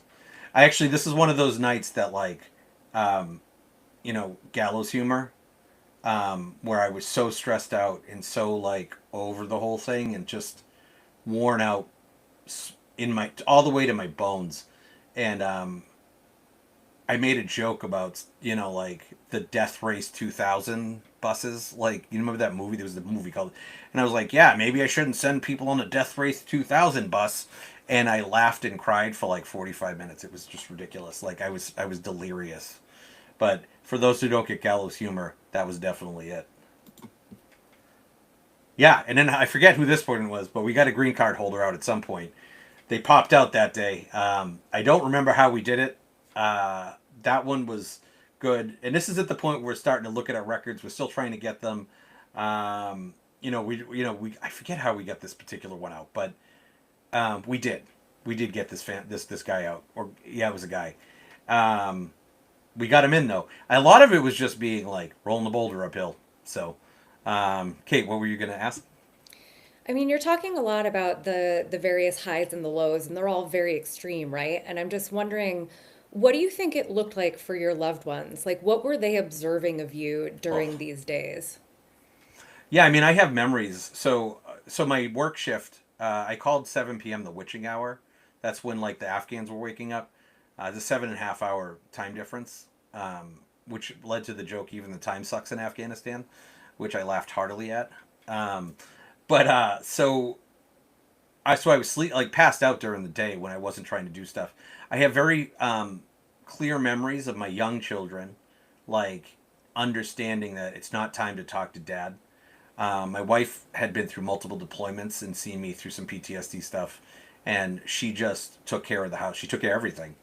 I remember several nights, food showing up on the table. I remember one was a pork chop, but they would always make food for me and they would just leave it out. And then I remember eating cold ass pork chops at 4 in the morning, just off the bone, deployment stuff, literally deployment stuff. I remember having to go back to work at the end of all this and trying to explain all this. But it was really hard. My professional friends didn't understand. Even how do you understand? How do you explain, to your corporate company that people are going to die if you don't show up for this? So I think for my family, it was really, it was really tough. It was really tough to see. I very clearly remember my children. I passed out one time in the middle of the living room.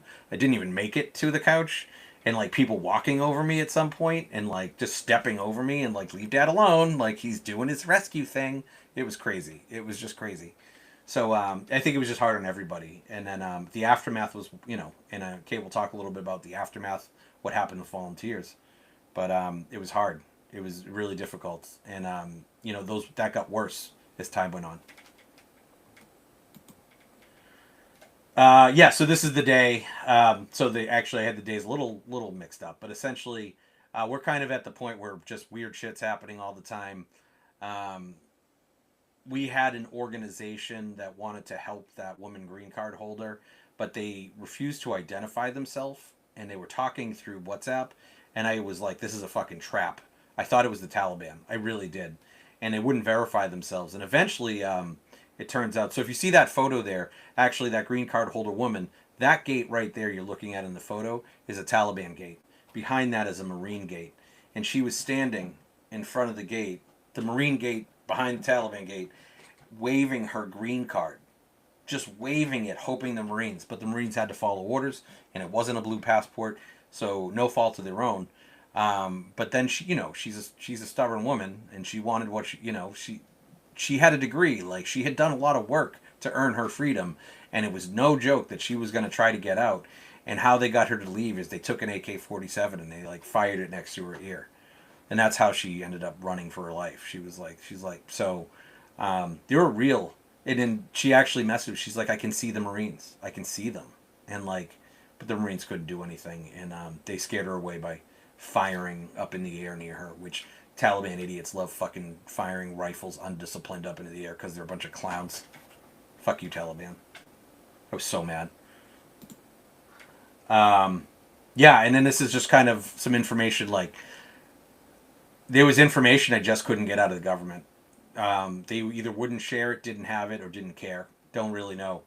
But I literally was working with everybody I could find. And at that point, we made a lot of good connections, trying to figure out if there was any chance. We're at August 28th. You notice there's not a lot of messages. It's mostly at this point trying to figure out if there's something after, which we did find something after, which we'll talk about. We're right around 9:30. So this is kind of like at the point we have a bunch of people. We had we kept trying, right? Rolling that boulder up the hill. So there was a statement about people being allowed to travel. We were starting to get forms that we weren't sure if they were Americans or coming from the Taliban. There was some rumors that Talibans were building Google forms, and then people were submitting their names for fucking kill lists. So we stopped doing those. We did our counts. This is where we figured out it was 68 people total. We even got, so if you look at the photo, you actually see some of our people are already arriving from that task force flight in, this is in Qatar. So look at all those soldiers sitting there, like, super happy. I forgot to white out one of their faces, but it was a long time ago. But yeah, so this is where we were. So we did manage to get some LPRs up to the gate. They were turned away by the Marines at that gate. Again, following orders, doing the right thing. More power to them, and I didn't have any ill will towards them. Just the rules were the rules. It was just citizens at this point. Yeah. So again, this is my Afghan woman. Goes back, tries again, goes to the gate, turned away. She does get out.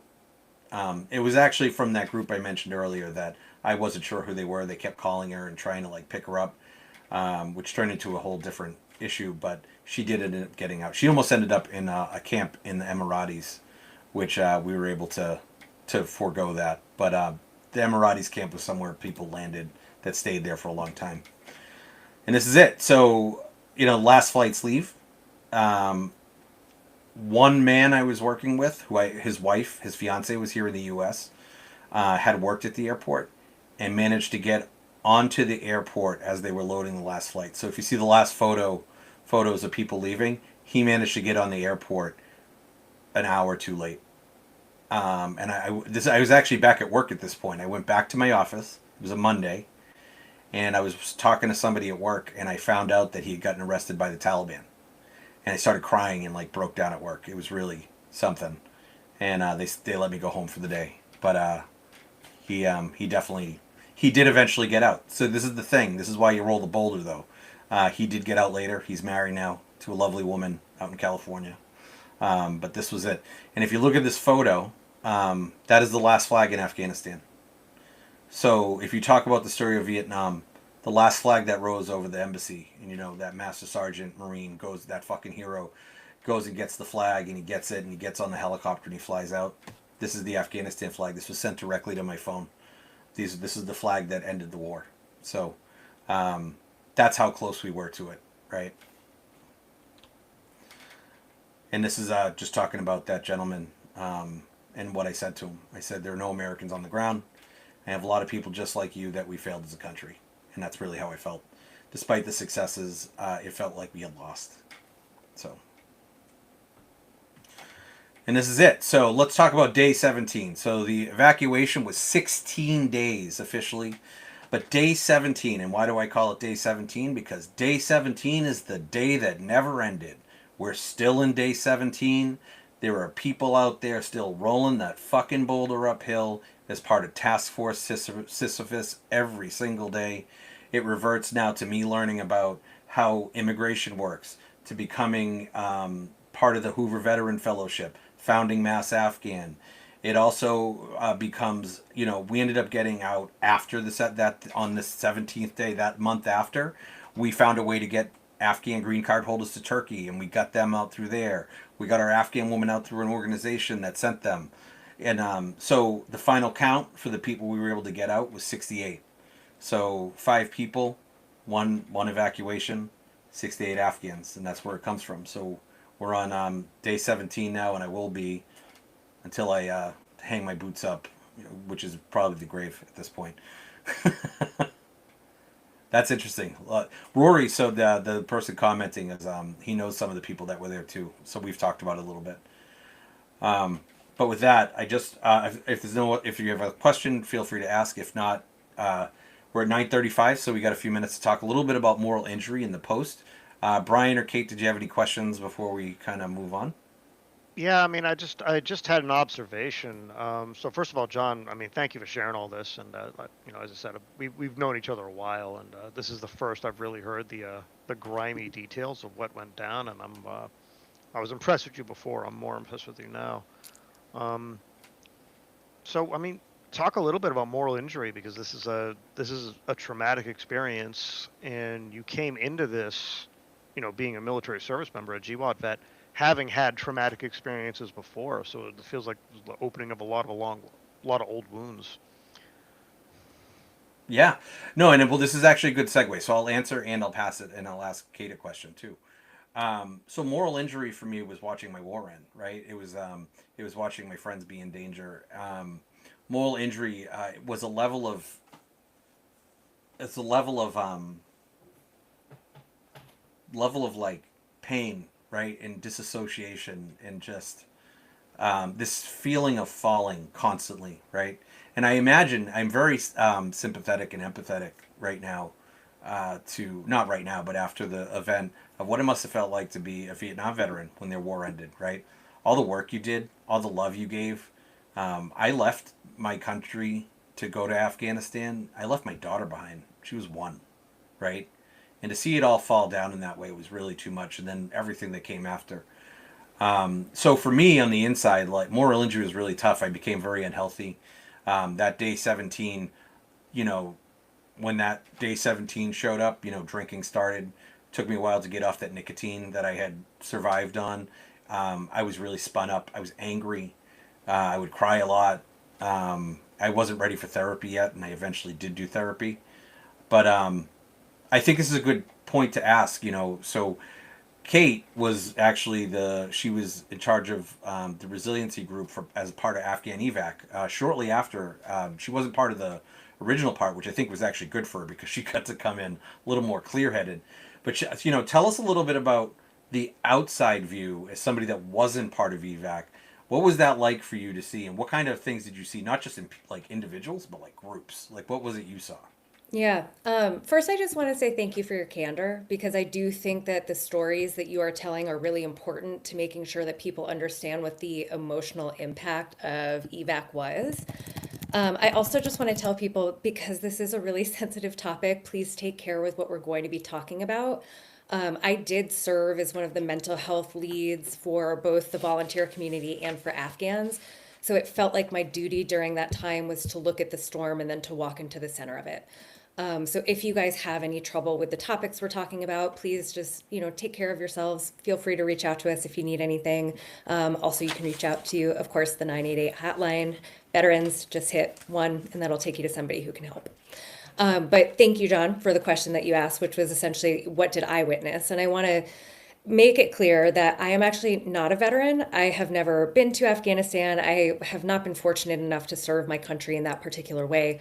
So I was coming into this from a very different perspective than you were.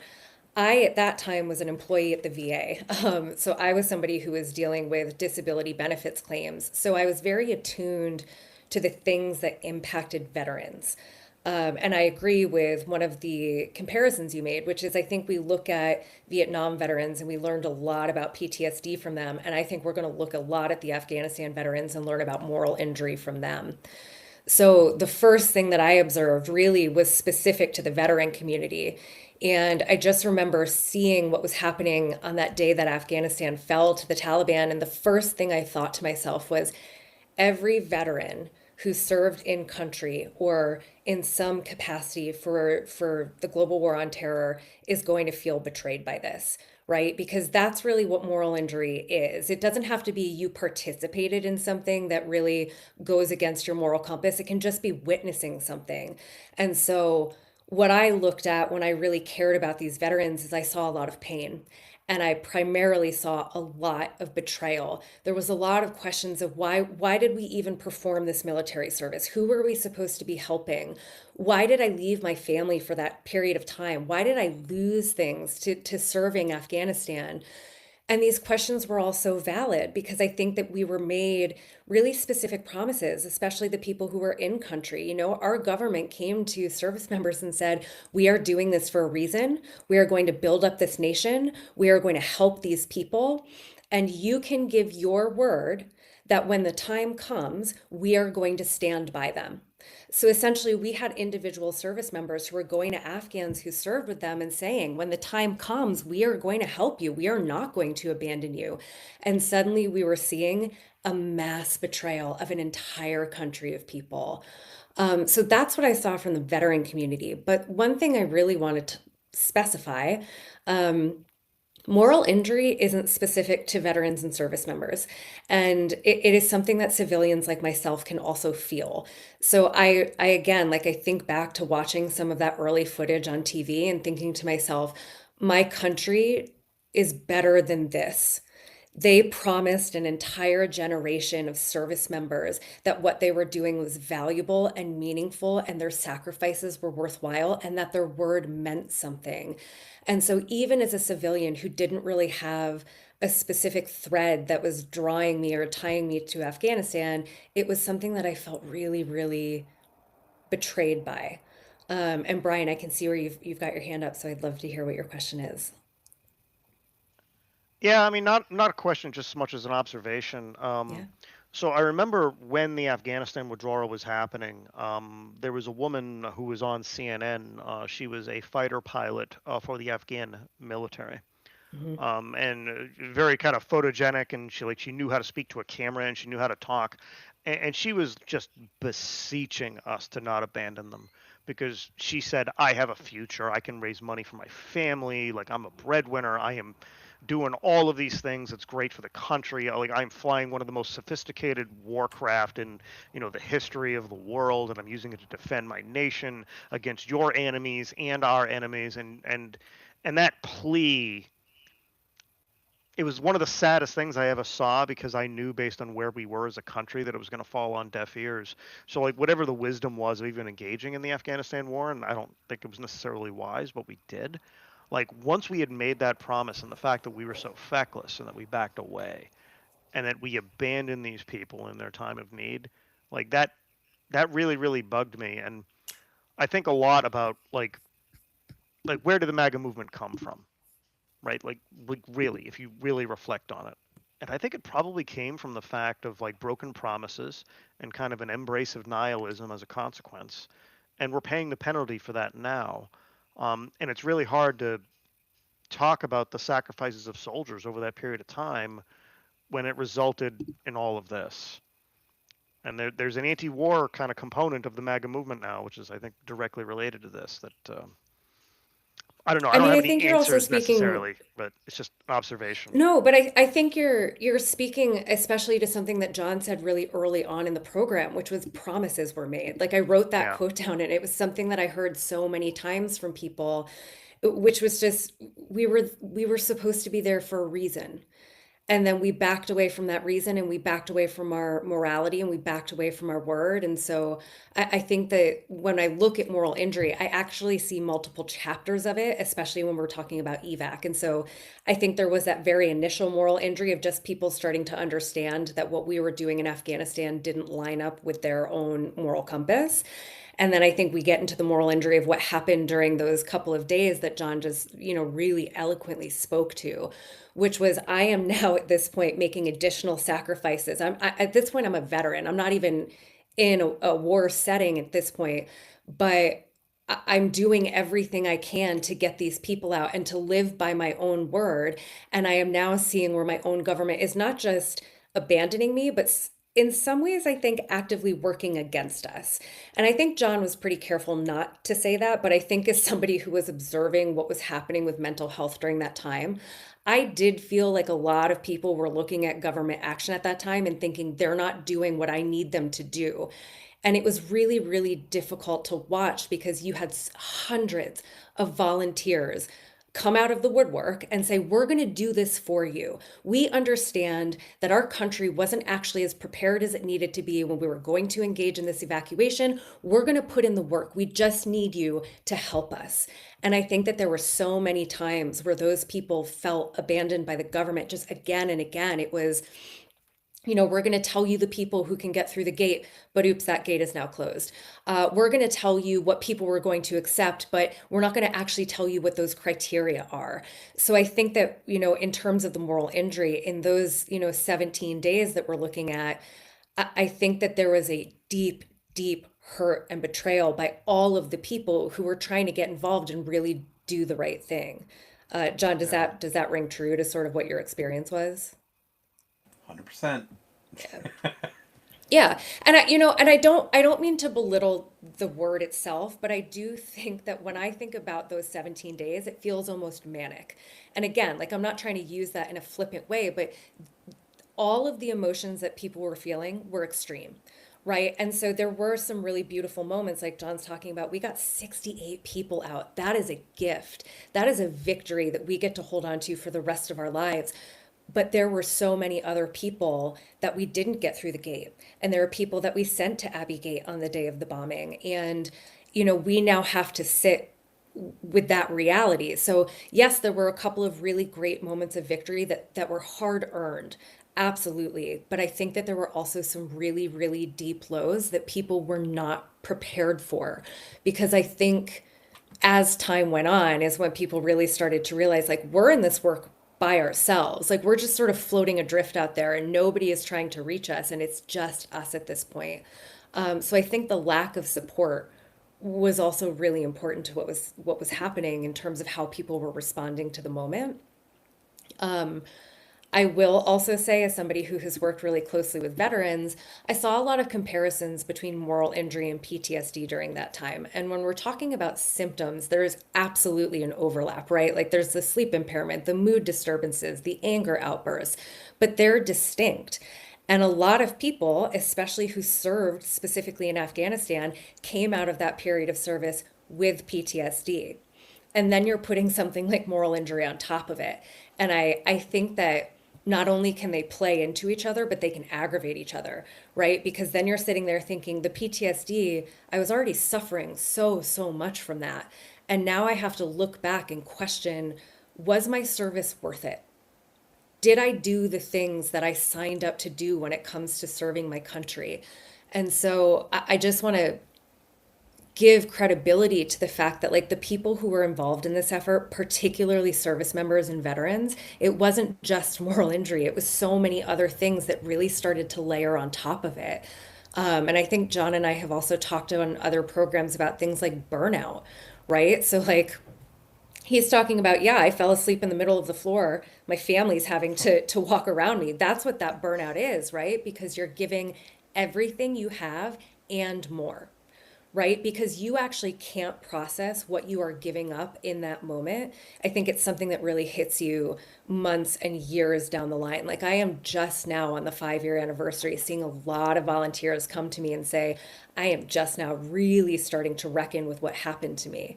So, in terms of that moral injury, I think it was the day of the withdrawal. A lot of people felt it. And then in those 17 subsequent days, I think that's when it first really started to build up with people. But again, John, like I would be really interested in, was that your experience too? Oh, I mean, yeah, it's exactly what my experience was.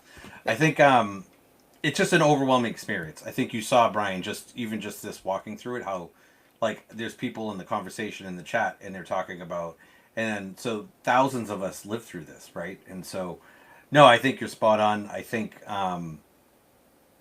it's been an interesting road to recovery, right? I think it's been an interesting road for a lot of us to actually embrace therapy and to like, one of the things that we did, Kate especially did at Afghan Evac was like, how do we come together as a community?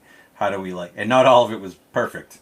Like, not everybody gets along in the evac community, but I think we're all coming around. 5 years out now, there was people I didn't get along with, and like people were competing, trying to do different things here in the U.S. But all of that has driven us to this kind of point now, 5 years out, where I think you mentioned this whole movement, Brian.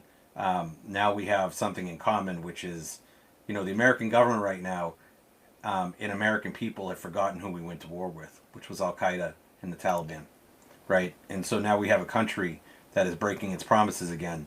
And so we're all kind of fighting a different fight, but we're much fucking healthier, and we're going to win. We're eventually going to get these Afghans resettled and comfortable, and we're much healthier for it. So thank you for that, Kate. Yeah.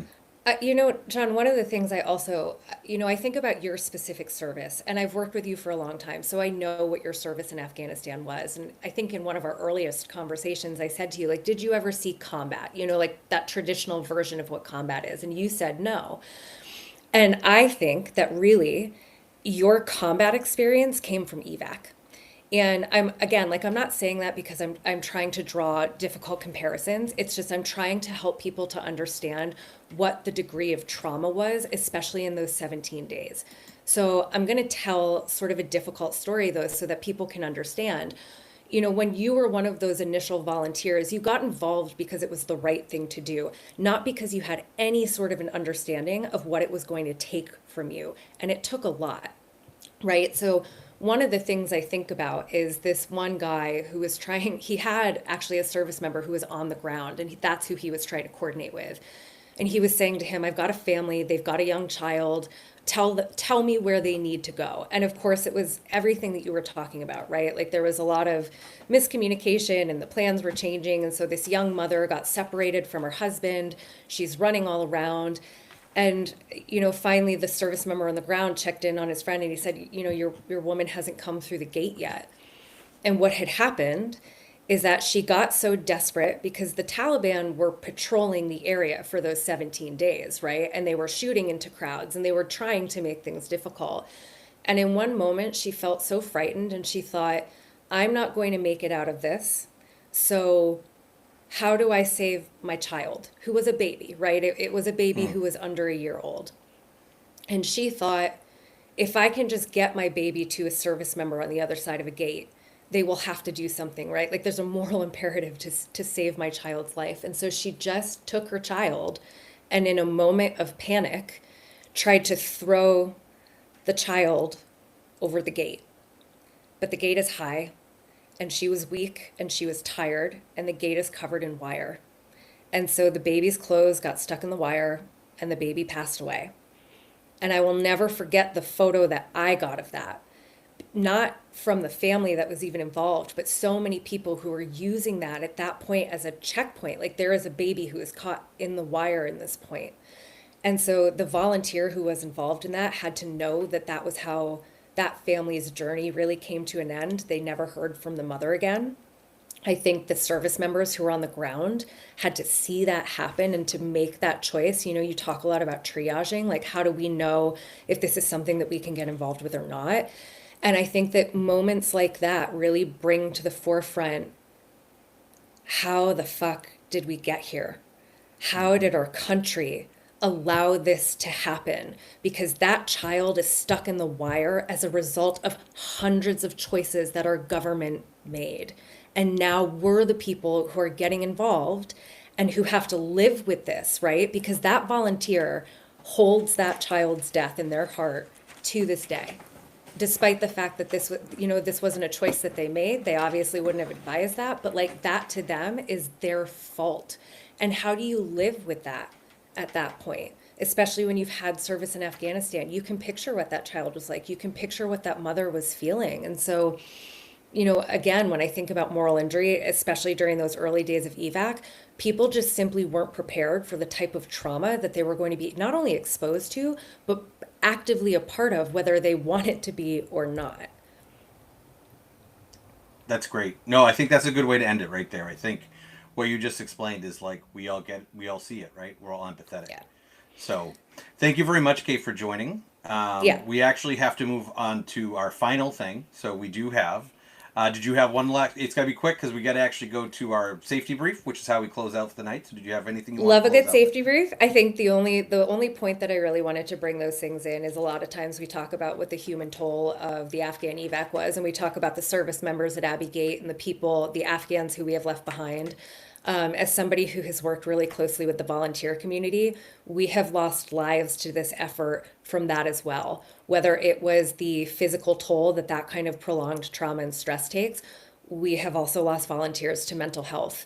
And I think back and I think, if they were able to make it out of service and they were surviving, for this to be the thing that we have lost those people for, they deserve to be counted in that toll. So thank you so much for just giving me an opportunity to speak on behalf of a community that I think really deserves to have people bear witness to what their experience was.